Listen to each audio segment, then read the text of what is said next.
Welcome to Caring for Kids, where we discuss physical, emotional, and spiritual needs of children in a positive, loving environment that promotes good decision-making. We believe in parental responsibilities and setting an example that will guide your children along life's journey. We want to raise the issues that matter to parents and children alike. Now here's your host, Carl Krebs.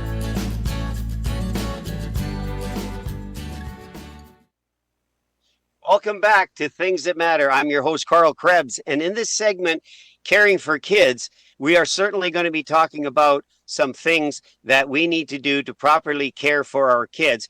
And I'm going to welcome Dave Zacharias, a good friend of mine, someone who has kids in the system, who has spoken at different school division meetings. He's spoken at City Hall. Welcome, Dave, to the program.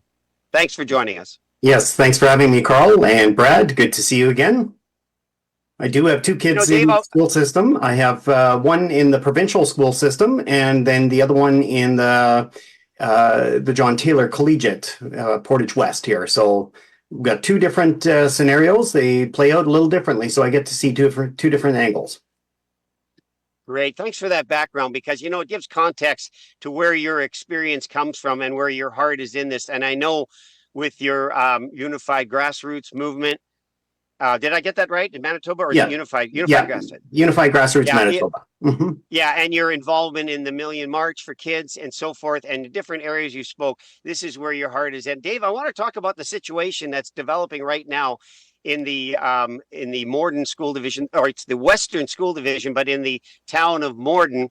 And I want to just show our viewers, if they're not aware of what we're talking about in that area, because what's happened here is that the situation is that we have a teacher who I now find out has been properly placed into the school. She was chosen, in fact, by the principal of the school, and her name is Janessa Kaler, and what she has been busy at is interesting, because on the opening day, she decided to talk to the school kids, and this is what she had to say here. Just give me 1 second, and we'll get that up for right shortly here. Just 1 second as we get this going here. All right.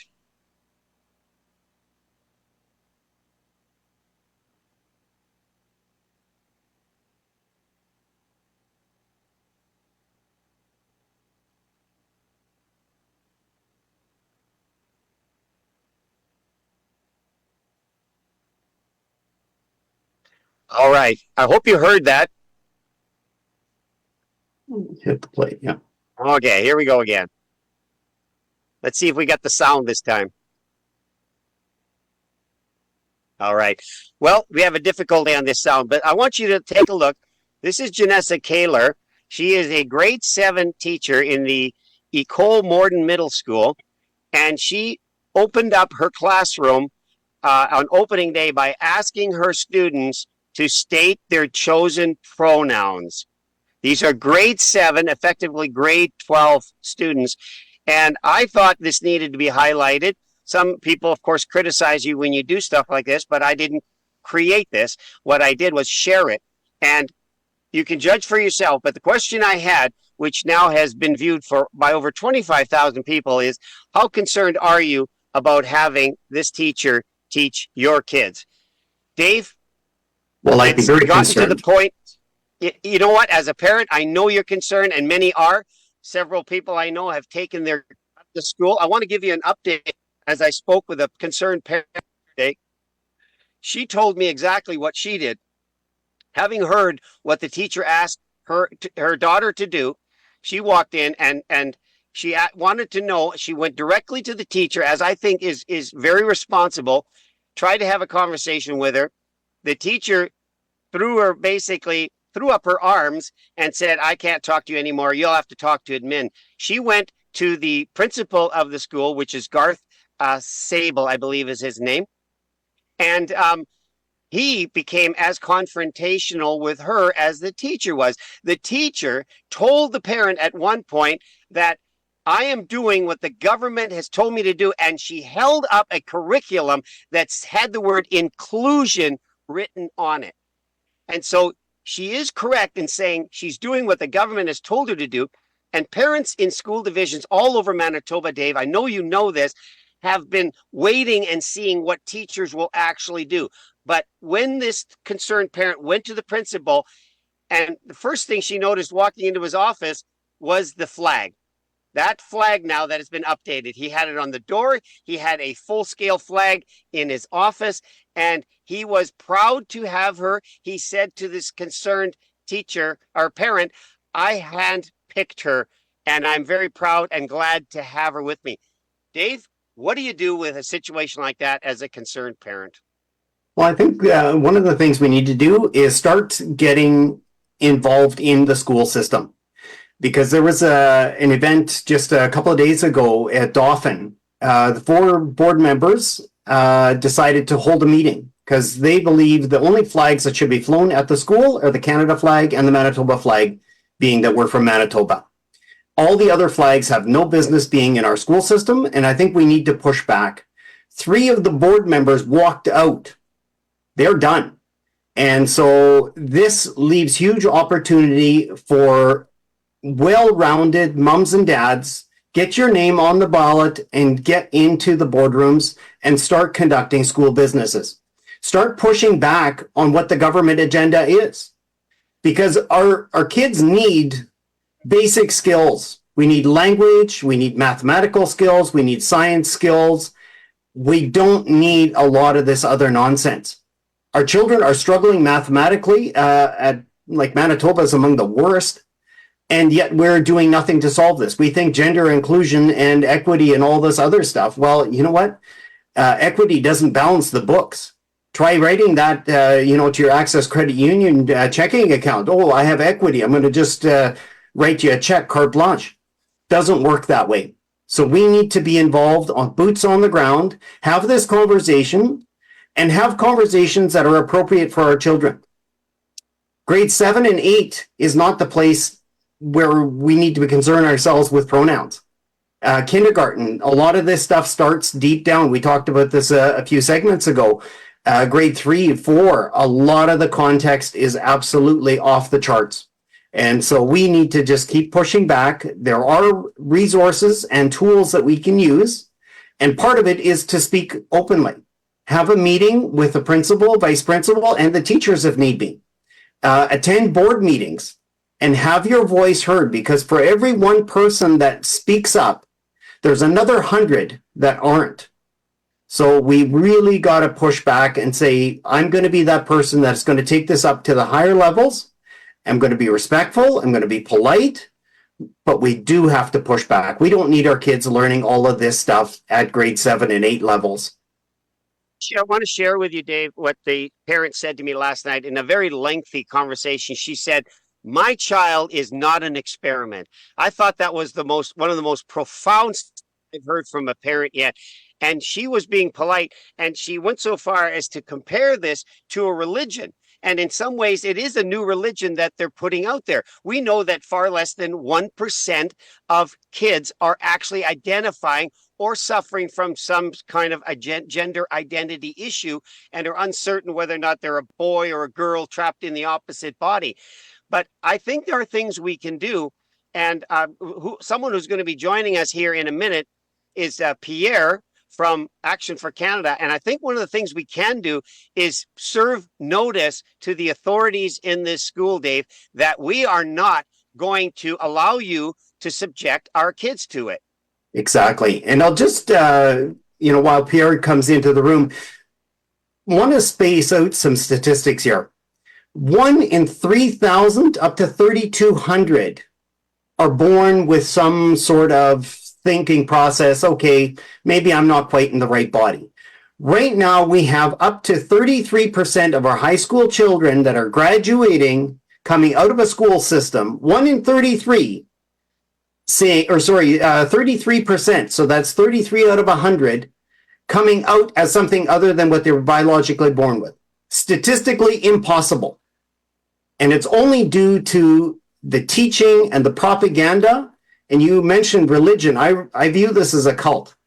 This 1% or 3%, whatever they've grown to, these people do not represent the other 97 to 99% of the students. So back off.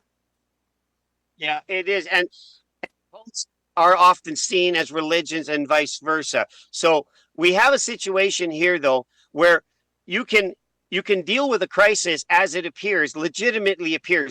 Form a crisis may appear, but you can also manufacture the crisis. And I think by begging this, by coaching it, by coercing it, and it is coercion in many cases, these kids don't have a specific pronoun. So suddenly you're asking them to do that. And then the next step and the next step. I had somebody in another group post that the teacher in a segment of getting to know each other, chose to show pictures of himself in a Speedo. And he's an openly gay man. All the parents know it. They're not necessarily going to judge him by what his sexual preference is. But in that way, one of the parents said their child felt terribly, terribly uncomfortable. Pierre, I see you in the room. Can you hear us? Can you unmute yourself and come into the room and open up your camera too, please?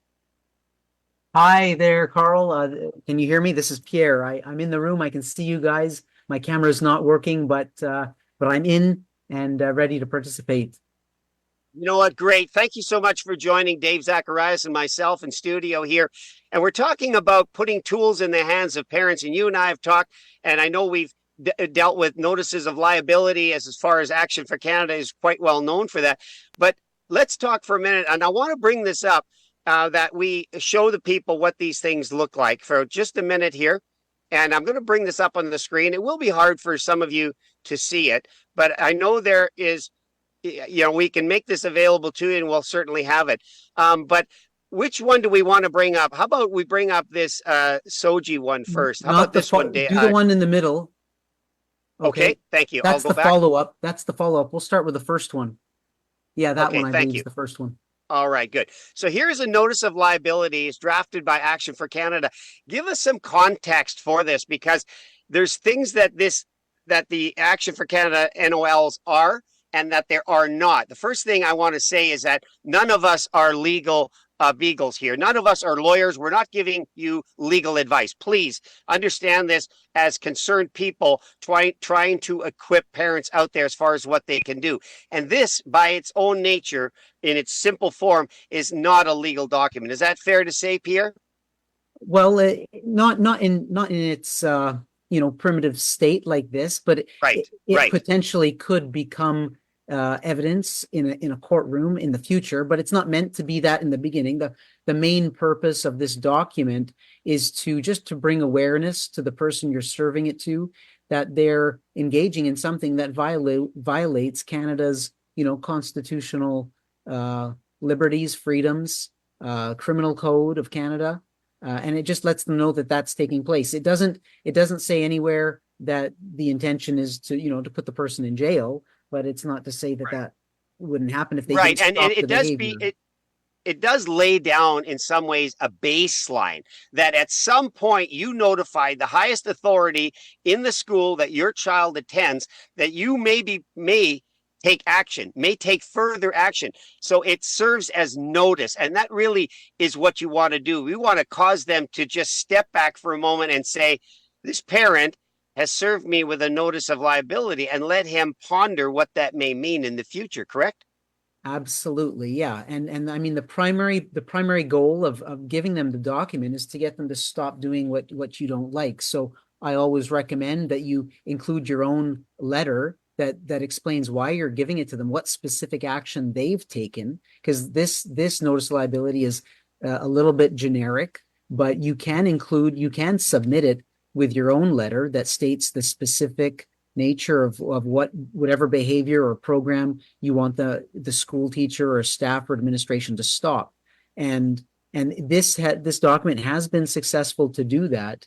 In the event that you don't have success with the first version, like you showed at the beginning, you can also give them a follow-up version, which has even more information in it. But there are a lot of specifics. There are a lot of specifics in here, and it may be difficult for our audience to view this, but I'm reading it here as in any kind of depicting minors engaged in sexually explicit activity, pornographic explicit books which they define in their own world as educational, measurable harms and such like. This has been well drafted. What's the genesis of this, Pierre, so our audience can understand what's gone into preparing this document? There's been a lot of collaboration between legal professionals and leaders at Action for Canada to generate the document. This one is tailored to the comprehensive sexual education program in Manitoba that can be found. Some of the curriculum can be found on the CERC website, which stands for Sexual Education Resource Center. That's serc.mb.ca. And if we're finding in junior high schools with children as young as 10 years old, they're having, sex clubs advertised in the hallway that these kids can attend at lunchtime. And, depending on your position as a parent, you may want to start by using this notice of liability to bring it to the attention of the people running that program that, hey, give this a second thought what you're doing because what you're doing violates laws in Canada. Yeah, and I love the way your organization has gone to great lengths to spell out detail of this. And as you said, this is a beginning place. And all kinds of things are mentioned here, like grooming. And therefore, I demand that you cease and desist your personal participation in this agenda. And so this is a first notice of what they're doing. But let's move to the next document so that we can see what it says. So anything more you want to say about this one, Pierre? Not really. Just that it's a good first step. If you feel that you're not being heard, or if you're being denied in what you're saying as truth, this document has all the sources. Everything is sourced to authentic original sources so that it can be verified and found true. So, Carl, I'm just going to add one comment on here. And I think this is a good place where you can have a discussion at your dinner table with your children. So when this stuff is happening at the schools, the child can excuse themselves from this classroom and say, you know what, my mom, my dad have signed this document and I do not want to participate in this. And they just walk out. And leave it Dave, at that. That brings up an important point. I think, and everybody here and those listening in our audience and those that'll watch this later, we need to engage with our children. Dave, you and I have talked about this. The supper table used to be that place where families came together. I think we need to return to some old time values. Put the phones away, mom and dad and kids. Let's have a conversation where the parents are asking, son, daughter, what happened in school today? Not how was school? Fine, the way we used to answer it. Oh, fine, and then nothing happened. No, I want to know what happened that was different today. What did you feel was the best part of your day? What was the worst part of your day? Was there anything that made you feel uncomfortable? Because when I first heard that cameras were going to be banned in schools, I thought, well, that might be a good thing. But you know what? It's there for a reason, because the policy handbook has changed effectively for schools this year. And the teacher is now a barrier between the student at school and the child at home. And so here's the other obligation. And here's the other thing that I see that could possibly unfold here. And I guess it's just speculation. We know that a lot of kids spend 8 hours a day on their devices. So now having that withdrawn from before school, during lunch, during recess, all that is all off limits. And so when they come home, my theory is that they've incentivized these kids to get on their devices come 4 o'clock and go till bedtime. And so this parent interaction, this dialogue back and forth of how was your day? How was your phys ed class? Because that's where this is getting taught. So let's extrapolate on that. Let's ask some questions. And when talking to the schools, we want to make sure we use the right language. And I see this document here. It's a beautiful document. We have the link on our website as well.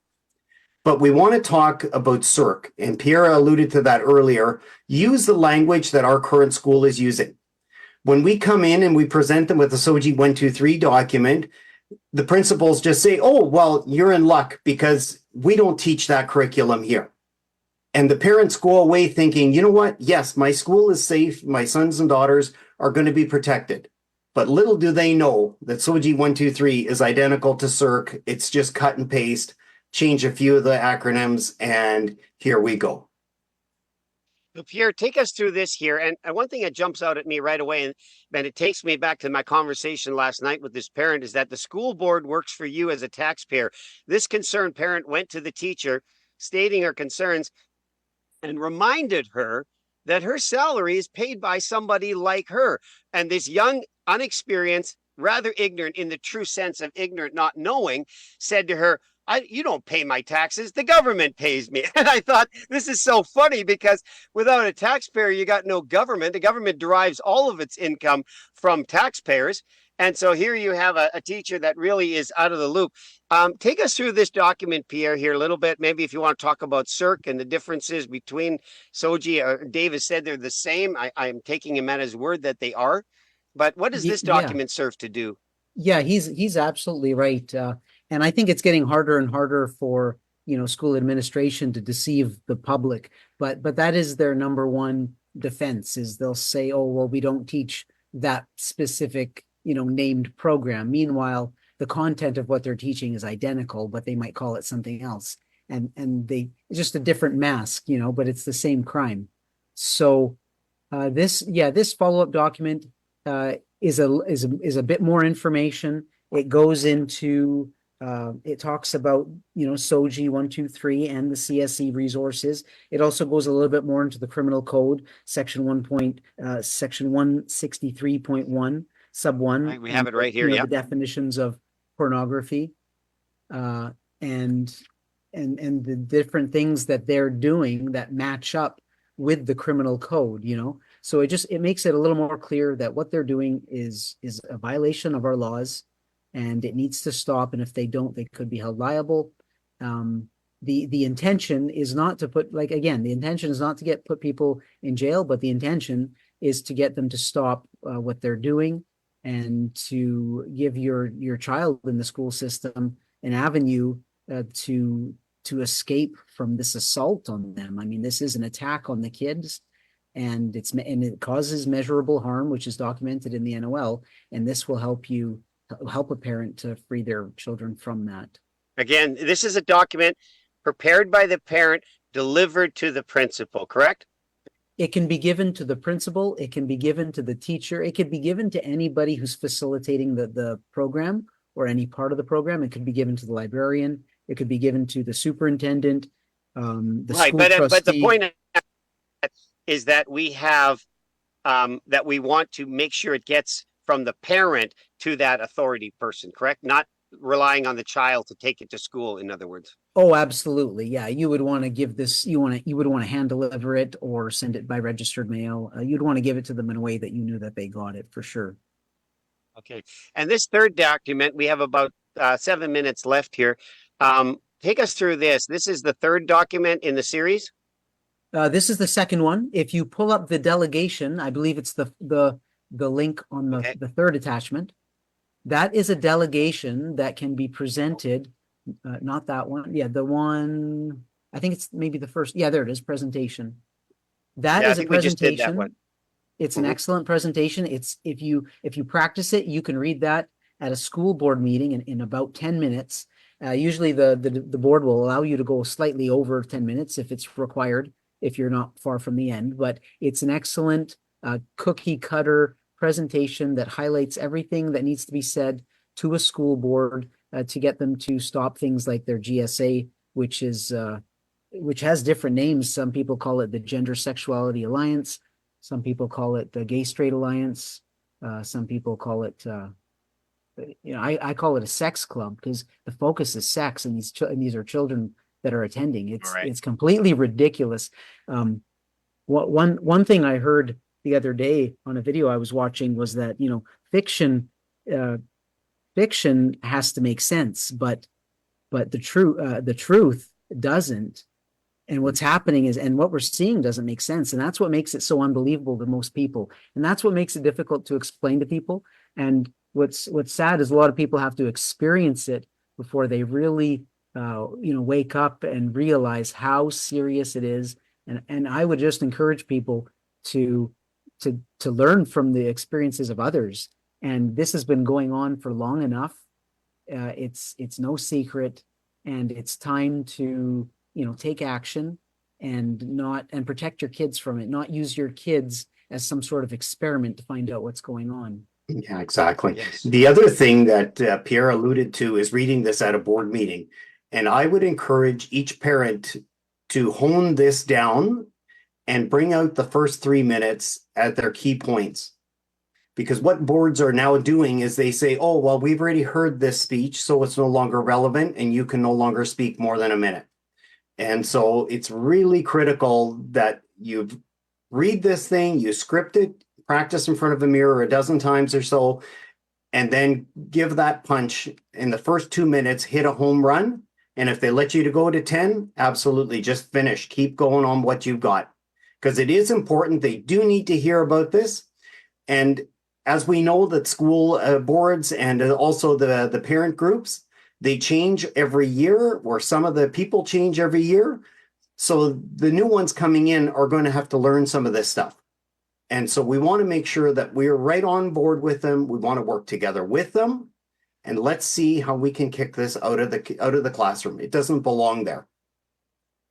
I agree with you, Dave. You have to, in some ways, to gain that little momentum, is coach your words as you get in there, and then deliver the final blow, as it might be in the last few minutes that they give you. But be aware, and this is very valid what Dave has said, they will cut you off saying, we've heard this before, therefore we don't need to hear it again.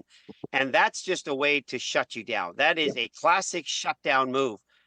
Pierre, you said you've had some success with some of these. We've got just a couple minutes left. If you could just share and encourage our audience, and I'm going to be making these available on our website, thingsthatmatter.ca. Please go there. You'll find it. I know Dave has it on Unified Manitoba Grassroots. What's the website, Dave? Unified Grassroots, Manitoba.com. Thank you. Yeah. Pierre, tell us in a minute or less the success that you believe you're having with these documents. Well, I can talk about the Fort LaBosse School Division. Last semester, there were, pornographic materials that were brought in by I believe it was the Planned Parenthood organization, and we served everybody with notices of liability. We served the Minister of Health, the Premier, Wab Canoe. We serve the Minister of Education. We serve the superintendent, the administration's assistant superintendent, the staff at the school board, and all the school trustees that were part of that were elected to the Fort LaBosse School Division. And shortly after that, they issued an apology letter and stated that they would be pulling the information, that material from their schools and their curriculum, and they wouldn't allow that organization back in. So I'd like to see that spread throughout the entire province. We've also had similar success in Saskatchewan with our NOLs on the same topic, but I'd like to see our success spread throughout Manitoba. I'd like to see more people using these liability notices in Manitoba on their elected officials and superintendents and teachers if need be. Because I believe it will have a major impact. And I think we could have the same success that we had in the Fort LaBosse School Division all throughout Manitoba. Wonderful. Great to share a success story, because, this is a game of inches like football, and we win a little bit, we may lose a little bit, but I think in the end, we want to advance the chains. Dave, we've got less than 2 minutes. Give us your perspective as a concerned parent and an advocate for our children. So I think the biggest thing that we can do is keep holding them accountable.